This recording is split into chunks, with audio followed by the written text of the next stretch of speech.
I'd like you to take a moment and imagine you've been diagnosed with a terminal illness. The doctors don't know how much longer you have. It could be months or it could be years. But what they do know is that in the end, it's going to be painful and it's going to be slow. Today, I'd like to speak to you about physician-assisted death, more commonly referred to as assisted suicide, and why it should be allowed. The three topics I'd like to touch on are suffering, control, and family. Many of these patients with terminal illnesses have to suffer through excruciating pain resistant to pain medications given by companies such as hospice. These people should be given the option on whether they want to endure this pain or if they'd like to end it before it becomes unbearable and they end up having a very low quality end of life.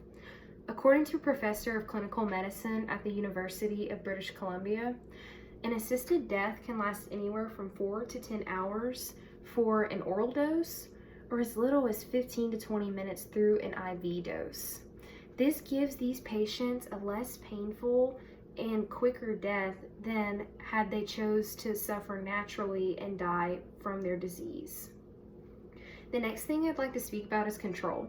So these patients during this time feel like they have no control over their lives. They have no control over the disease that's ravaging their body, and they have no control over the treatments that aren't working on their bodies. But with assisted death, they can try to gain back that sense of control in their life by choosing when they die, where they die, and who they're surrounded by when they die.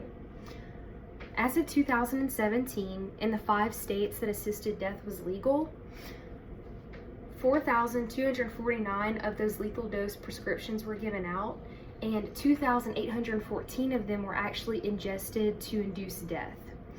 Even though not all of those prescriptions were used, those people still had a choice. They had options and they were in control.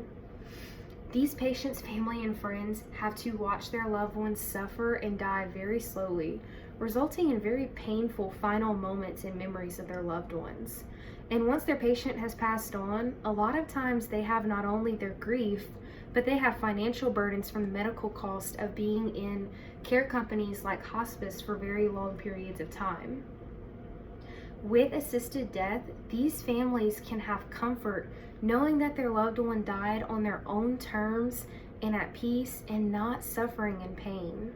According to a study done at the University of London, 18 people were interviewed after they lost a loved one with assisted suicide, and all 18 of these people expressed that they actually found comfort through their loved one's death because they were able to die on their own terms and be at peace with it, and they didn't have to watch them suffer through the very potential pain that they could have gone through in the end. So we spoke about how assisted suicide can end the pain and suffering of patients with terminal illnesses, and also the control that it gives them in a time that they feel out of control, and how it can also ease their family's suffering as well. This is why assisted suicide should be allowed. Now, I want you to reimagine that you've been diagnosed with a terminal illness. Wouldn't you want to have options such as assisted suicide if you knew that the end was going to be very painful and very slow?